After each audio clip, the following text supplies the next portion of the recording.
Maqaa Abbaa, kan Ilmaa, kan Hafuura Qulqulluu, Waaqa tokkoo, Amiin. Dhugaa nuti qabnu kanadha. Waaqayyo kan sin jaalatu, isinis Waaqayyoon kan jaalattanii, maatii gooftaa keenyaa, fayyisaa keenya Yesus Kiristoos kan taatanii, hundumti keessan maqaa Waaqayyo keenyaa isa mo'aa, isa jiraataa bara baraa, isa dhiiga isaatiin nu bitate, maqaa gooftaa keenyaa, fayyisaa keenya Yesus Kiristoos kan ta'een nagaa isiniin jedhaa akkam jirtu. Amiin. Waaqayyo abbaan keenya gaddaaf gammachuu, halkanii fi guyyaa, bonaaf ganna kan jijjiiru, yoonaan kan nu ga'eessaaf ulfinniif galanni yeroo hundumaa ol teessoo isaa irratti isaaf haa naanna'u. Egaa akka fedha Waaqayyotti har'aa kan waliin barannu dhugaa nuti qabnu kanadhaa mata duree jedhuuni. Waa'ee kana kaasuuf kan barbaannee fi yeroo ammaa kanatti dhugaan haguugamee bara dharre haasa'amaa jiru kana yookaan barri somne haasa'amaa jiru kanatti dhugaan Waaqayyoo dhokachaa waan jiruuf dhugaa jiru kana biyya lafaatti lallabuuf waan ta'eef waa'ee dhugaa kana haasofnee keessumaa dhugaan nuni qabnu maal akka ta'e biyya lafaatti lallabuuf waan ta'eef tokko tokkoon kitaabota keessa kan jiru amma guyyaa jalqabaa kaafnee Waaqayyo yoo eeyyama isaa ta'e mata dureema kanaan kan waliin barannu ta'a jechuudha. Kanaaf mee dhugaa maal inni dhugaa miti jechuun amma yeroo ammaa kana dhugaan haguugamaa jira yeroo jennu inni kitaaba qulqulluu baatus dhugaa haguuga, inni bataskaana bulchus dhugaa haguuga, inni biyya bulchus dhugaa haguuga. Amma dhugaan dhabamee namni hundumtiyyuu soba haasa'aa jira jechuudha. Namni wangeela baatee soba haasa'a, dhugaatu karaa irratti kufee.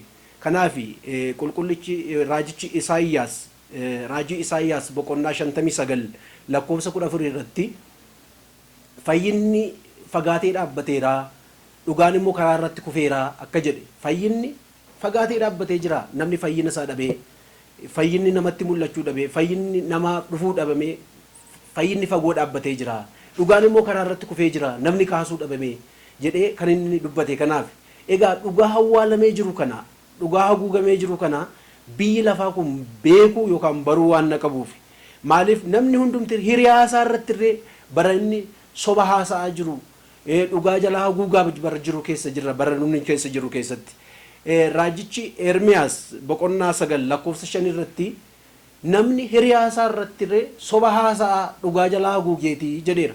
Kanaaf dhugaan jiru kun immoo mul'achuu waan qabuuf keessumaa manni amantaa Ortodoksii Tawaahidoo dhugaa isheen qabdu kana haguugamaa jalaa jira, namni beekuu hin dandeenye, dhugaan kun biyya lafaatti lallafamu jalaa dhokataa jira. Dhugaa bataskaanni Ortodoksii qabdu kun maali laata? Dhugaan nuni qabnu maali?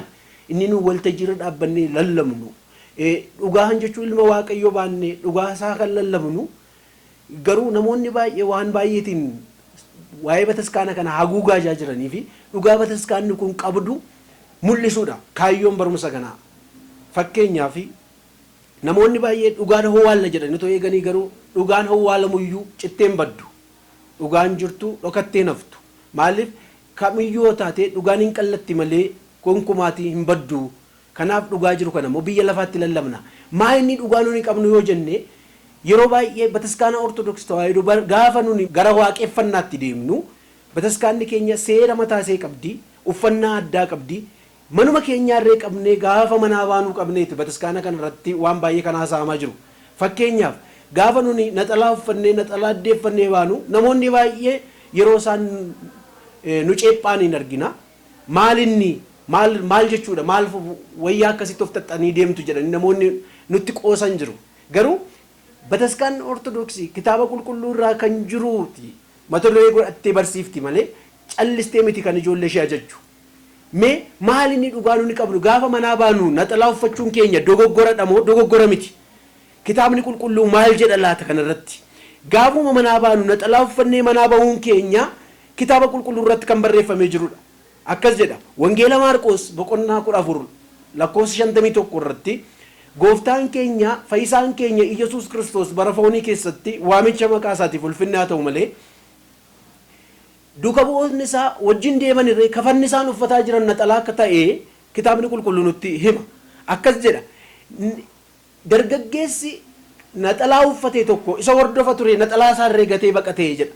Keessumaa immoo dargaggeessi kun naxalaa uffatee isa wajjin hordofaa ture kan jedhu uffannaan kun uffannaa kiristinnaa mul'isudha malee kan kiristinnaa irratti dhiibbaa fidu miti.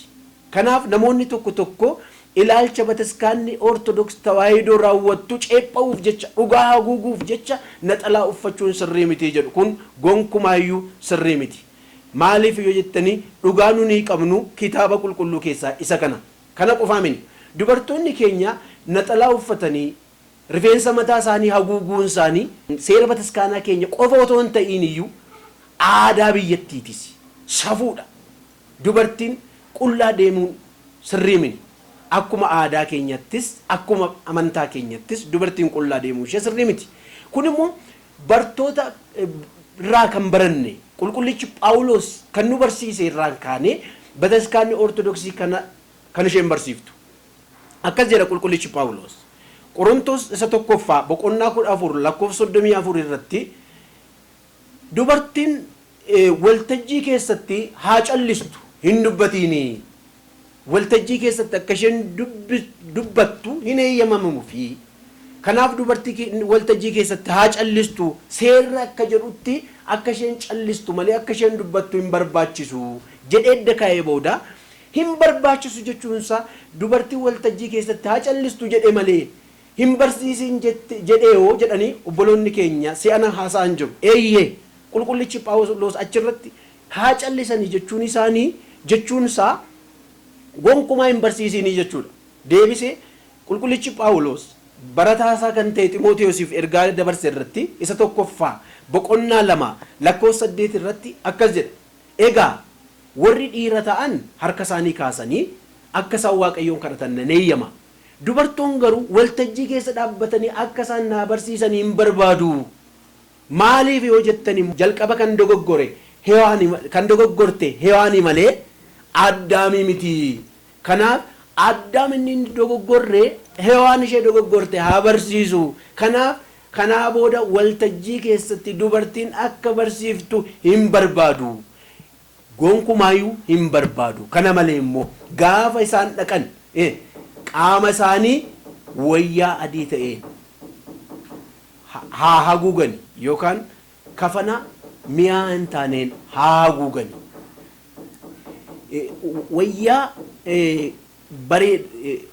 Wayyaa mi'aa hin taane jechuunsaa naxalaa ta'uu isaati jechuudha. Wayyaa mi'aa hin taane warqeedhaan otoo hin ta'in rifeensa mataa isaanii haa haguugani. Safuun irratti haa mul'atu jedhee qulqullichi Phaawulos dubbate. Kanaaf dubartoonni keenya obboloonni keenya manaa yeroo bahanii qabanii akkasumas warri dhiiraarree naxalaa isaanii addeeffatanii uffatanii bataskaana Waaqayyoo deemu. Kun jechuun seera kitaaba qulqulluuti. Kana qofaa miti dhugaa nuti qabnu kan nu jalaa haguugamaa jiru. Gaafa bataskaana bira geenyu immoo harka keenya hin kaafna akka fannootti jechuudha. Harka keenya kaasuun kun fannoo mul'isa. Fannoo mul'isaa. Fannoon kuni fannoo kanaan kaasne adda keenya irra keewwannee hin mallatteeffanna. Gara bitaati gara mirgaatti. Kun jechuunsaa Waaqayyo samiirraa gadi bu'e durbee maaramirraa dhalate. Nu warra cubbamaa turre gara bitaa warra turre Si'ool warra turre gara jannataatti nu deebisee jenna. Kana malee immoo seexana yookaan jinni cubbuu nu hojjechiisaa ture. Yakka nu hojjechiisaa ture. Isa nu gufachiisaa ture ofirraati ifanna. Ofirraa lolla. Kun immoo kitaaba qulqulluu irra kan jiru malee manni amantaa ortodoksii lafa kaafteen jettu. Maaliif hojjennee akkas jedhamee barreeffameera. Kakuu moofaa keessatti qulqullichi Daawit faarsaa Daawit 143 lakkoofsa 1 irratti harka koo lolaaf quba koo immoo hiriirichatti kan na qopheessee Waaqayyoon koo haa galatoomu jedha qulqullichi Daawit. Harka koo lolaaf quba koo immoo hiriirichatti kan na bobbaase. Eenyuuf loluuf? Diina loluuf kan na bobbaase quba koo. Gaafa kaafnu diina keenya lollan jechuudha. Diini ilma namaa nama miti. Diini ilma namaa seexana isa namarra taa'ee nama dogoggorsiisu.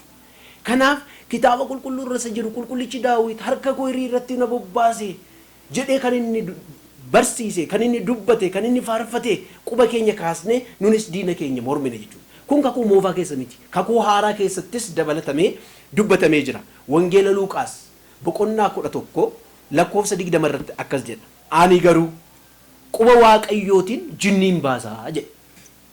hubadhaa yaa saba waaqayyoo. Kakuu moofaa keessatti qofa otoo hin ta'in kakuu haaraa keessattis ani quba waaqayyootiin jinni yookaan seexanan baasa jechuun kun quba waaqayyooti. Namatu miti kan hojjete quba kan hojjete Rabbi. Harka namaa kana kan hojjete waaqayyo. Harka namaa kun immoo harka waaqayyooti.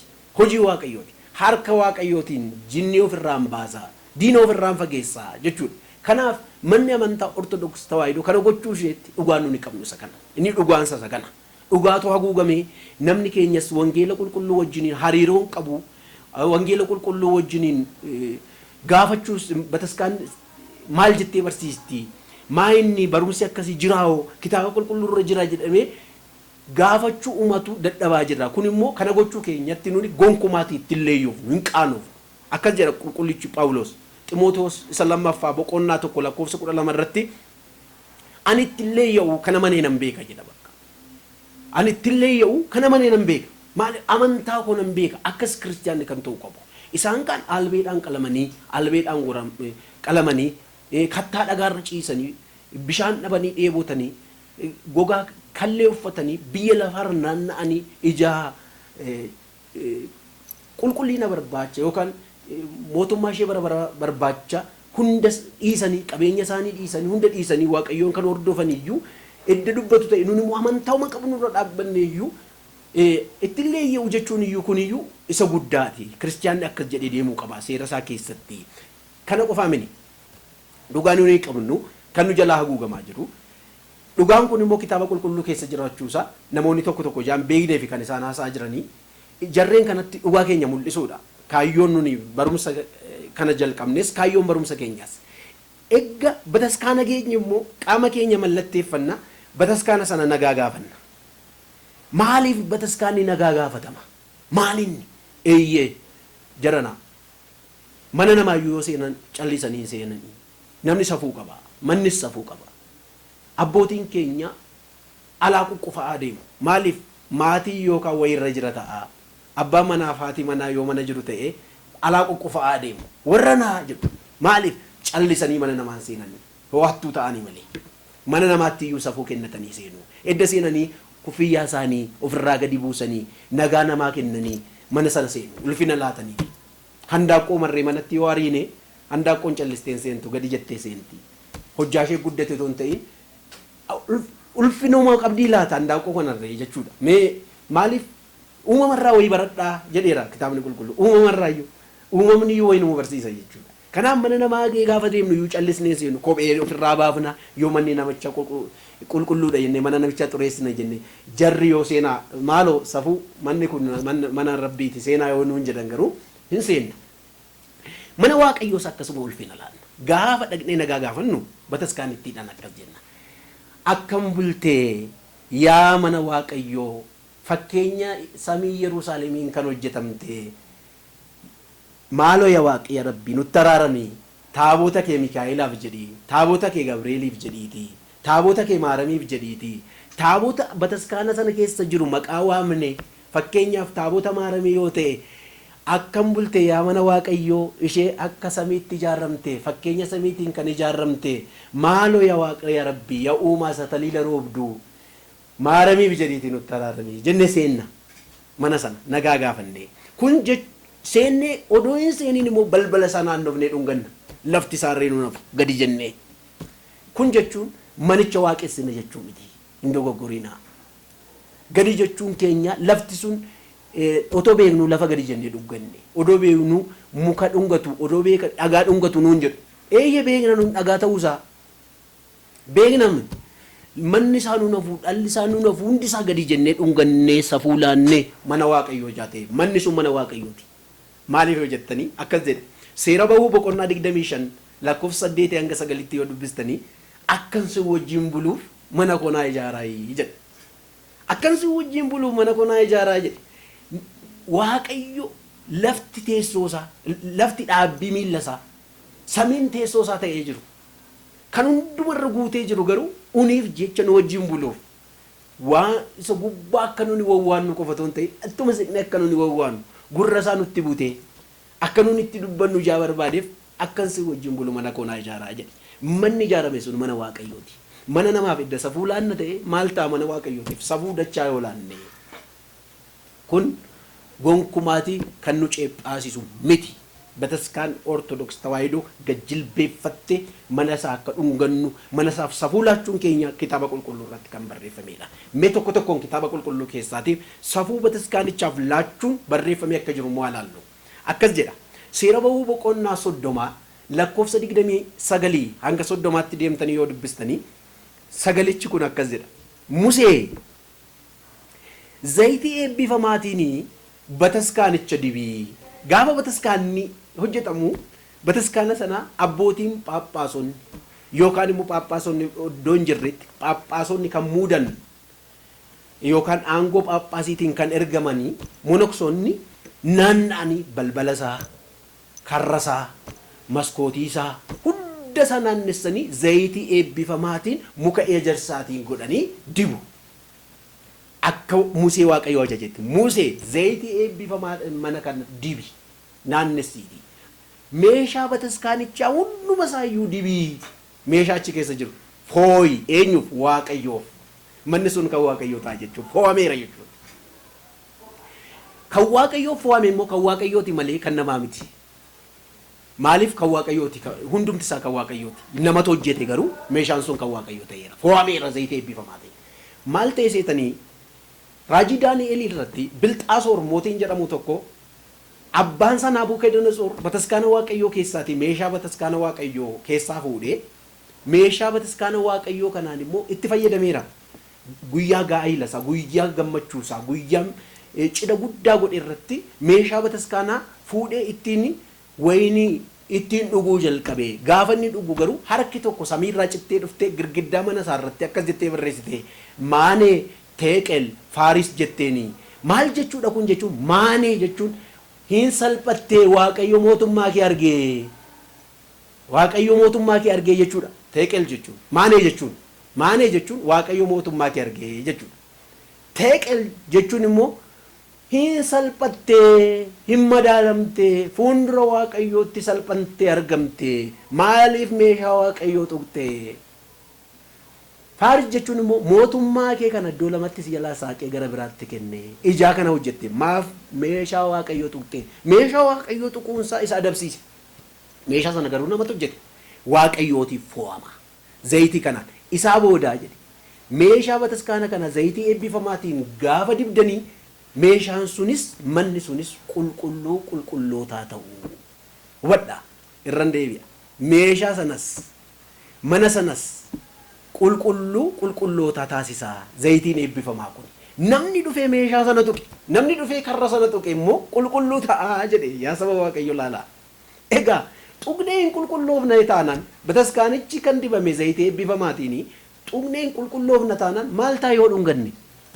Maa inni rakkoon irra jiru? Xuqneeyyuu nu qulqulleessina dhunganne moodachaa nu qulqulleessa galanni ulfinni Waaqayyoof haa ta'u malee. Kana qofaa mini. Mee tokko tokkoon immoo haa kaasnu mee ilaalaa akkas jedha. Mootota tokkoffaa boqonnaa 8 lakkoofsa 27 hanga 53tti Salamoon bataskaana Waaqayyoo ijaaree jedha. Salamoon bataskaana Waaqayyoo kana edda ijaaree booda bakka Gabaa'oon jedhutti jilbeeffatee Waaqayyoon akkas jedhe. Yaa Waaqayyoo manni nan isi ijaaree kun xiqqoodha garuu fuuldura keetti ilaalii kabajii naa ulfeessi kunoo ani teessoo kee akkasii ta'u mana kee akkasii ta'u akkan wajjin bultuuf xiqqoo kana si ijaaree. Yaa Waaqa Rabbi gubbaa jirtu kan sabii utumaa malee dhaabdee kan bu'uura lafaa bishaan irra taasistee uumte maaloo yaa Waaqayyoo kadhannaa koo naa dhaga'i. Namni kamiyyuu dhufee bataskaana kana jala dhaabbatee yoo si kadhate yaa Waaqa samii irra jirtu ati dhaga'i. Qotee bulaan rooba dhabee ijaa rooba isaa dhufee yoo si kadhate yaa Waaqa samii irra jirtu dhaga'i. Lolli biyya irratti yoo dhufe biyyittiin lola gidduutti kuftee yoo jirtu ta'e ijaa lolaa uummanni dhufee yoo bataskaana kana jala dhaabbatee si kadhate lola biyya irraa fageessi biyya nagaa godhi. Yoommoo dhibeen biyyatti namni dhibeen biyya lafaa irratti yoo namni yaa Waaqa samii irra jirtu ati uummanni gaafa si kadhatu dhibee kana biyya irraa fageessi jedhee kadhannaa kana Salamoon Waaqayyo fuulduratti dhiyeesse. Namni dhugaa qabu tokko waa'ee dhugaa isaatiif jecha dhugaan jalaa jallatee somni itti haguugame yoo dhufanii bataskaana kana jala dhaabbatanii karra bataskaanichaa bananii cufanii yaa waaqa samiirra jirtu ati ilaaliitii dhugaa jarreen kana jidduutti jiru murteessii dhugaa laadhuu fi jedhee kadhatee jira Salamoon. Salamoon kadhannaa inni kadhatee kana mootota tokkoffaa boqonnaa 9 lakkoofsa 3 irratti immoo yeroo lammaffaadhaaf Waaqayyo Salamoonitti mul'atee jedha bakka Gabaa'oonitti yeroo lamaffaaf Salamoonitti gaafa mul'atu Waaqayyo immoo Salamooniin akkas jedhe Salamoon kadhannaati na kadhatte dhagayeera manati naa ijaartes jaaladheera manati naa ijaarte kanas eebbiseera harraa qabee jedha manati naa ijaarte kanarratti baraa hamma baraatti hubadhaa ishee kana kiristaanota hubadhaa asirratti baraa hamma baraatti jedhe baraa hamma baraatti ijji koos lapheen koosii mana kanarra taa'a jedhe hubadhaa baraa hamma baraatti jechuun barri xumuran qabu jechuudha amma Waaqayyo dhufaatii Kiristoositti ittuma sokka jechuudha itti fufa jechuudha baraa hamma baraatti jechuudha mana bataskaanni Salamoon ijaaree qofaaf otoo hin ta'in booda bataskaanni Salamoon eeyyee har'a hin jiru diigameera deebisee Zarubaabel ijaareera ta'us diigame amma moo maskiidayyuu ta'ee jira isa otoo hin ta'in akkuma karaa Salamoon immoo bataskaanni biyya lafaarra akka inni faca'u beeka Waaqayyo maaliif sabni Israa'el iddoo tokko jiru hin bittinnaa'e biyya lafaarra saba bittinnaa'e kanaaf bakka jirutti qeesiin tokko kan ture qeesii Eelii taabota tokko kan ture taabota Tsiyoon bataskaana tokko kan ture bataskaana Salamoon garuu sabni Israa'el gaafa faca'u amantaasaa wajjin faca'e amantaasaa fudhatee deeme kanaaf taabonni barbaachisan kanaaf qeesii lubni barbaachisan kanaaf bataskaanni barbaachisan ijaa kana beeku Waaqayyo kan hundatti isatti mul'atu waan ta'eef baraa hamma baraatti jedhe bataskaana Salamoon qofa irratti hin ta'in bataskaana biyya lafaa irratti ijaaramu hunda irratti lapheen koos ijji koos irra taa'a jedhe hubadhaaga edda dhaqdee bataskaana dhunganna ta'e gaafa bataskaana dhungannu laphee Waaqayyo dhunganna jechuudha gaafa bataskaana dhungannu ija Waaqayyo dhunganna jechuudha amma mee hiriyaa keessan biyya fagoo jiru yookaan haadhimaa keessan biyya fagoo jirtu haadha manaa keessan biyya fagoo sanirraa fagaatee jiru gaafa yaaddan maal gootu ni hiriyaa keessan fagoo sanirraa jirtu bakka suura ishee irree baaftanii dhungattu yookaan suura isaa baaftanii dhungattu ija yaaddaniif waaqa nurraa fagaatee jiru immoo yoo dhungachuu barbaadan dhaqaa bataskaana dhungadhaa fuulli isaa achirra jira ijji isaa achirra jira kiristaanota kanadha kan beekamu dhugaan nuti qabnu kan nu jalaa haguugamaa jiru bataskaanittiin kitaaba qulqulluu ala barsiifti jedhanii namoonni haasa'an dogoggortaniittu koottaa deebi'a mana keessanitti mannichi bal'aadha dhugaa waliin dhiibinaa hin gaanne eenyumaaf iyyuu eenyuma maal ta'e seetan gaaf tokko jedhan monoksee tokkootu baas isteeshinii deemu yookaan immoo lafa baasitti qabatan deemu lafa sana gaafa deemaniiti wal dhidhiibu jechuun baasichi hin gaasilaa ofumaa wal dhiibu baasii keessatti jechuudha amma dargaggeessi wayii monoksee jaarsa kana hin argine suuta jedhee kaballaadhaan fuula isaanii keessa buuse jaarsi qeesiin faa sukkuummatanii akkuma ta'etti dhaqaniiti wal dhiibanii teessoo argatanii garuu ofuma wal dhiibu malee wayichi hin gaane baasiin sun guddaadha namachi jiru hunduma isaanii funaanee baata ofumaa wal dhiibu ulfinarree safuu kennuufii otoo qabu luba kana kaballaan na'e dargaggeessi kun isaan otoo maan dubbatiin sukkuummatanii dhaqanii bootaa isaanii taa'anii bootaa qabatanii bakka qabatanii jechuudha isaan dhaqanii bakka adda qabatanii booda inni immoo dabaree isaa dhaqee lafa qabatee hundumaaf hungaa amma namni guututti immoo jedhaniiti irraa gadi bubbuu jalqaban immoo gaafa irraa gadi bu'anii dabaree isaanii lubni sunis eeggatanii mucaa dargaggeessa sila isaan rukute kana suuta jedhanii isaanis kaballaa keessa buusan amma reef garagalee isaan ilaale yaa abbaa maal isin maafi kaballaan rukuttanii maal silatiin rukutne jedhan maalle yoon isin rukute kitaabni keessan akkas jedhaa nama fuula keessan fuula tokko sin rukute fuula isa tokkotti kennaa jedha jennaan ati kana qofa kan ilaalte kitaaba qulqulluu keessaa kan safarteen si safara masa jedhu argitee taa'oo isa jedhu si barreeffamee jira akkasii miti karaa namni gufatu karaa namni kufotu on ta'ini isa namichi karaa irratti hafe kaasanii manni kun nugaa iddoon kun nugaa koottaa deebi'as jennu irra jira amma koottaa manni keessan kan keessanii dhugaadha bara durii afaan keessanii hin baranne afaan keenyaan hin baranne amma barri sun lammaffaan nutti hin dhufiin barittiin haa dukkanooftu maaliif iyyoo bakka abaaree guyyaan sun haa abaaramtu amma moo namni nutti haasa'u hin jiru namni nutti qoosu hin jiru nu bal'ateera afaan keenyaan haasa'aa jirra afaan keenyaan barsiisaa jirra aadaa keenyaan maal keenyaan uummata keenya saba keenya barsiisaa jira garuu dhugaa bataskaana kana haguugamaa jiru garuu sirriitti hubachuu qabdu. Sirriitti kan hubachuu qabnu isa kana. Kanaaf kitaaba dhungachuun kana qofa mini bakka kadhannaa waaqayyoo isa qofa seetanii wayii isiniin kaasa. Tarii imala tokko deemaa jirtu gara tokkotti gaafa isin imala deemtanii konkolaataa keessa geessanii teessanii bataskaana waaqayyoo argitanii bataskaana waaqayyoo nagaa gaafattu. Jarri kun maalitti qooma'u isiniin jedhu. Lakki kitaaba konkolaataa keessa taa'anii bataskaana waaqayyoo dhungachuuni kitaaba qulqulluu irra jira siin jedha. Eeyyee jira ija keessa haguuge malee dhugaa keeti. Akkuma ati jettu bara sanatti konkolaataan hin jiru. Teknooloojiin konkolaataa bara sana hin jiru. Bara wangeelli caafame bara duuka bu'oonni naan garuu konkolaataan haa dhibamu malee immoo dooniin jira. Doonii jechuun beekta miti doonii yookaan yabalaas jennu markaba jechuudha. Inni immoo jira. Egaa lamaan isaanii iyyuu meeshaadha baachuudhaaf gargaaru adda ta'e mee kitaaba qulqulluu irraati ilaallu. Akkas jedha. Hojjaa ergamoota boqonnaa 18 lakkoofsa 22 irraati qulqullichi Phaawulos Efesooniitii yabalaatiin ka'ee jedha. Efesoon irraa. Efesoonii yabalaatiin ka'e. Qiisaariyaa gaafa ga'u garuu yabalaa keessaa gadi ba'ee bataskaana waaqayyoo nagaa gaafatee jedha. Hubadhaa yaa saba waaqayyoo. Akkuma qulqullichi Phaawulos yabalaa keessaa gadi ba'ee bataskaana waaqayyoo nagaa gaafate nunis konkolaataa keessa teenyee bataskaana waaqayyoo nagaa gaafachuun kan kitaaba qulqulluu irra jiru malee kitaaba qulqulluu ala waan finne miti. Garuu bataskaanni keenya murteessitee kan keesse fageenya nuu keessetti meetira 500 hanga meetira 300 hanga meetira 500tti kan jiru bataskaana argitan nagaa gaafadha fagootti tun akka jetti. Garuu immoo fagootti iyyuu amananii jechuun amantaadha kun fagootti arganii jedhee dubbata. Kana qofaa miti. Obboloonni keenya fakkeenya biyya Arabaas ta'uu danda'u, biyya Eurooppii ta'uu danda'u, biyya Ameerikaa ta'uu danda'u achi taa'anii bataskaana biyya isaanii keessatti guddatan maqaa waamu. Namni Wallaggatti dhalate tokko bataskaana Wallagga keessa jiru kaasee namni Booranatti dhalate bataskaana Boorana keessa jiru kaasee isatti dhulattee isatti cuubame bataskaana sana waame yaa bataskaana biyya koo yaa maaramii biyya koo yaa Gabriyeelii biyya koo yaa Mikaa'eela biyya koo nagaa mana kootti na galchi jedhee kadhachuun isaas kitaaba qulqulluu irra jira. Eessa yoo jira jettan immoo aqaatii dubbisaa.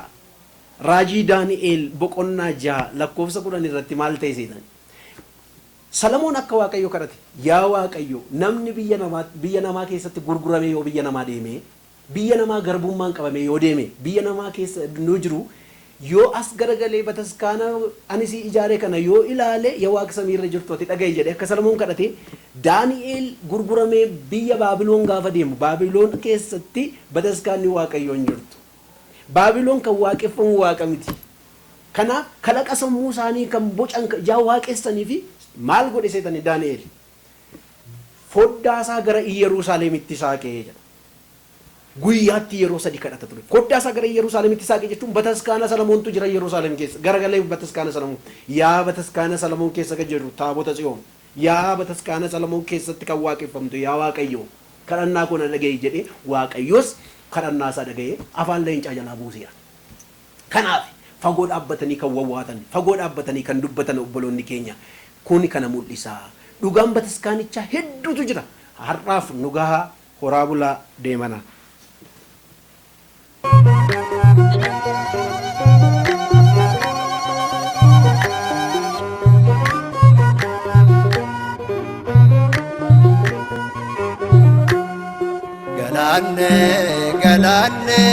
Galaanna ta'uuf sillaasee galaanna ta'uuf sillaasee akka saajee jennuuf waaqanuuf yaameef roohoboot jechuudhaan galataa galcheenaa.